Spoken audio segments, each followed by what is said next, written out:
This is Katie Young. This is Josh Rucker. And this is The Wealth Effect, where we talk about business, community, personal development, and financial pathologies. Good. We started out that one real good. Yeah, that was real smooth. That was smooth. I like that. Smooth. I just got a haircut recently. I feel good. Oh, yeah? I did, man. I got a haircut too. Could you tell? I can't. I appreciate it, man. You know, it's been so today's episode is really about keeping it 100. Like, and all honesty, like that's what it's called, keeping it one. We need to make that keeping it 1,000. 1,000. And the reason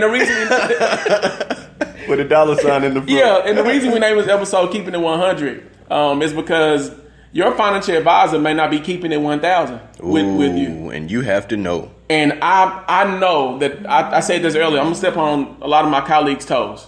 And you know what? I don't mind being that person. Like, I don't. I just want my colleagues to know that, look, this is nothing personal. I'm not saying that you're the one out here taking advantage of people. I'm not saying that.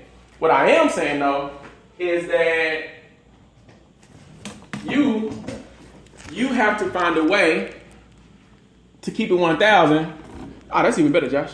To keep it 1,000 with your clients without compromising your integrity. Does that kind of flow just a little bit? Like, you got to be able to keep it 1,000 with your clients without compromising your integrity. So what that means is that whenever you are a financial advisor or you're doing anything in that industry, then you should always, let me say this always one more time. You should always want to tell your clients the full truth, nothing but the truth, so help you God. Always?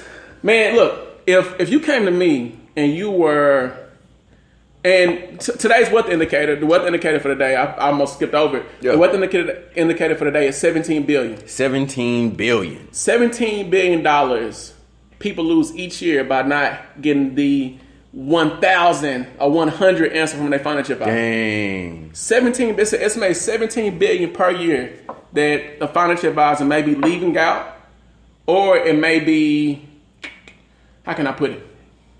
I want, because it make them sound bad, and they not, financial advisors not bad. They great at what they do when you get a great financial advisor. But $17 billion are lost each year. That's a lot of money. It's not bad financial advice, but it's almost like, Josh, if I come and I tell you how my day was, but I start omitting things, so you can have a picture that I want you to have of my day. That's what some financial advisors do. That sounds like propaganda. They'll structure the conversation where they're not doing you bad, but they're not telling you everything they can for your best interest. Yeah. And so that's $17 billion is lost because of that kind of information. Yeah.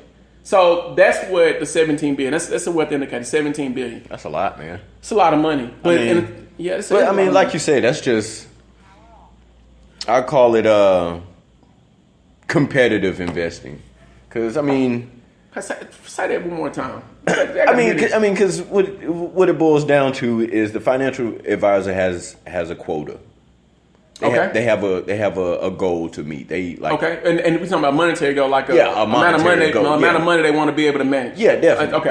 Definitely. I see. So it would only behoove them to have the monetary assets for the investors in the most lucrative accounts for them. You make this sound very beautiful. I mean, it's like you're beautifying. Is it a beautifying? Yeah. Beautifying. Because we don't want to come across as we putting financial advisors in a negative light. Exactly. And we not they the bad men or and I don't want this podcast for people to leave with that kind of feeling. Right. I do want to tell people the truth though, and let them know that right now your financial advisor does not have fiduciary responsibility, fiduciary over everything they talk to you about. Yeah. So we're gonna break it down later. Okay. Yeah. But how the way we got to this point, and I want everyone to understand this. Back in 1974, you had what's called the ERISA. I don't know if it's ERISA or whatever you want to call it. Yeah. It's an acronym. So with the ERISA enacted in 1974, that was pretty much how the financial advisor were able to put that rule. Like that's what they went up under. It's almost like when you when you do business with a certain organization, they're gonna have like things that they stand by. Gold standards. Yeah. And I say gold standards. Gold standards. So also in the 1970s, what happened, this is what a lot of people understand, is the reason that rule came back up is they also took us off the gold standard in the 70s. Like, and that was major because there's 3 things that happened by them taking us off the gold standard. And also with this financial ERISA, whatever that is, attached to taking up this gold standard. It's 3 things. Number 1, it was removed from the gold standard, so the American dollars were no longer backed by gold. Right, backed by gold. Now it was backed by we just print faith money. and hope. Yeah, we just... I hope it do. Yeah. Okay, in addition to being removed from the gold standard, everyone literally became their own financial advisor. Meaning this, in the past, and this is the third thing, in the past, people retired off what's called pension plans. Meaning they had pensions. When it was time for the pension plan to come, you didn't have to worry about retirement. Your job did it for you. It was an all-in-one process. Well, when they took us off the gold standard and also added that people they took away pensions, that's how everyone became their own financial advisor because then you had to be over what's called your 401k or your retirement. You had to be responsible for your own retirement investment strategies. So that's major. That's like the history of where this came from. Yeah. So your financial advisor doesn't necessarily have fiduciary over everything they talk to you about. Just some things. I'm gonna have to give old Christopher a call. You got one called financial advisor called Christopher? Yes. I understand. You should. We'll tell you what to do in the end, but here's the thing, and I don't want everyone to get like thrown off track. Yeah. Fiduciary simply means this. It means that someone is looking or they have your best interest in mind. Yeah. When they're giving you it's to act in not the financial advisor's best interest, but the client's best interest. That's what the fiduciary rule is. Now, Obama was the one that started all this up to say, hey, we got to change this. Right. But back in 2010, what happened, they actually tried to do it in 2010, but everyone started getting mad. I'm not going to say it was Republicans. I'm not going to say Democrats. I just know a lot of people did not agree that the fiduciary rule needs to go into effect. So they kind of held it off for a little bit longer. Then Obama came through and said, you know what? We need to do this. Right. But this is what happened. As Obama was leaving office, guess who was coming into office? Look, it's not, I know you like stuff like this. I connect the dots. Okay. And you say follow the money. Yeah. Well. And remember, people losing $17 billion. $17 billion a year. So as Obama was leaving, the Trump administration was supposed to enact the fiduciary rule. And can anyone guess what's going on right now? Can anyone take a wild guess on what's going on with the fiduciary rule right now? Just take a wild guess. I want our Facebook people wild guess on what's going on with the fiduciary rule right now. It was supposed to be enacted back in June of 2017. And actually a little bit before that, like the first phase was supposed to happen in phase 2. That's a year ago. That's a year ago. So, and it's just sitting there. It's just sitting there. Unfortunately, like it's just sitting there. We got to get some sad faces. Yeah. Some sad music because now it's being pushed back and delayed. So every year that it's pushed back and delayed is costing the consumer $17 billion. Now, my question is this. Where is the $17 billion going? That's a good question. Like, where's it going? I mean, people losing it, but if people losing money, that means if I'm losing money, that means that you're going to make money. Yeah. Off of me losing. Yeah. Because we in capitalism. Somebody got to make that money that you lost. Exactly. So, look, this is my thing about the fiduciary rule. And this is what was going to help. It was going to help this. If I go to the doctor, the doctor has to take what's called a Hippocratic oath. Yeah. Right? Yeah. To be able to perform anything on me. Why don't financial advisors have to take an oath? Sips tea. So that's the fiduciary rule. Right now, what they have is what's called suitability.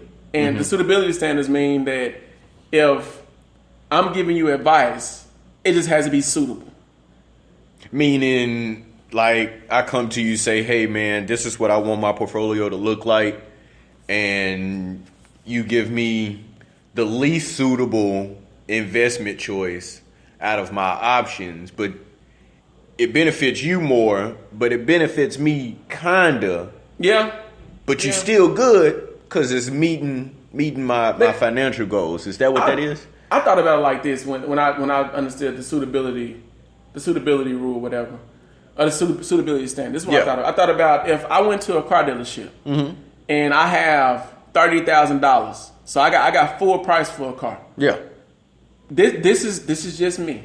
And so I really want to make an audience. If you understand, it's different. But the suitability means this: I have $30,000. The new Lexus that I go to costs $30,000. Yeah. Brand new Lexus costs $30,000. Right. Yeah. 2018. Let's see. Yeah, I bought it today. So I went to the car dealership, bought me a brand new Lexus, and told the dealer I want the best Lexus you got. Yeah. And he went to the back and said, "Dang, we got this 2017 model that looked just like this 2018 model. Mm-hmm. It had 0 miles on it too." Mm-hmm. He wanted a brand new Lexus. Yeah. So it's suitable. Yeah. For him to get this brand new Lexus, but it costs a little bit less. But you don't tell me that, right? Because as far as you know, it's suitable. It's suitable. This is the best one we got. So that's how I understand the suited. Like, I don't know if that's a good way to explain it. That's a good way to explain it. But it's suitable for me. Like, I got a car. Yeah. It's new. And it's gonna ride good. Yeah. And it come with a warranty and everything. Yeah. And I paid $30,000. So it's essentially what you wanted. Yeah, it's just not the best one for you. Clap that up. I gotta get some claps for that. I don't know you do, but high five. So it's suitable. Yeah. And that's what and I feel like that's those words make people just trip up a little bit because it's different. So this is the thing. If I say as a fiduciary, you're gonna act in my best interest at all times. Yeah. At all times. That make a big difference. That makes a big difference. It versus does. saying you just act in my best interest when it's suitable. And people may be asking you, it's like, hey, how do I know if, my financial advisor or this particular advisor is acting in suitability or fiduciary? Hell, ask them. Yeah, ask them. That's it. Ask them those questions. And ask them if they can put it in writing, which standard they're you can actually being create governed your own template. Yeah. Template, however you say it. You can create that. Template. Some people say that. Yeah. My phone's going off. But it's cool. So the thing is, like, whenever you go to your financial advisor, it's best to go ahead and have him or take something to him so that he can sign it and say, I'm going to follow what's called the fiduciary rule, the fiduciary standard. Yeah. And all of your investment strategies. When I'm doing insurance, all that, I'm doing in all of it. Yeah. That's your best interest. At all times. Because if you don't ask them, they're not going to just tell you. Oh, no. They're not going to tell you. So, quick thing, like quick bullet. What does a fiduciary responsibility apply to? Like, what kind of accounts? And I think, because it's not like a blanket thing, the fiduciary rule only was able to cover specific things because people got so mad and upset about it. They said Obama was the evil person. Yeah. Anytime you have regulation to change, I feel like you have to have regulation. Oh yeah. If not, people do whatever the hell they want to do. It's free. Yeah. Control chaos, I guess. Yeah, and I can't even call it control. It's control for people who. It's only. It's control by the people that's doing it. It's control for a certain amount for a certain group of people to win, though. Oh yeah. Because if I'm at the top, I can create chaos at the bottom. Yeah. That's control chaos. It's happening right now. Yeah. Dang. Yeah. Golly. Dang. Okay. Yeah. That just hit me. It hit me a little deep, but I'm cool. You good? I am. You need to take 5. I'm trying to let this process because now we get into who's in control. Well, follow the dollar. Okay, we could do that. Okay, either way.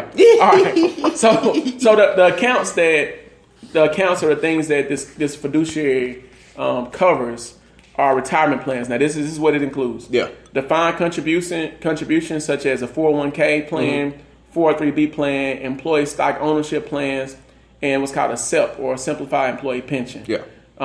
You also have a simple IRA too.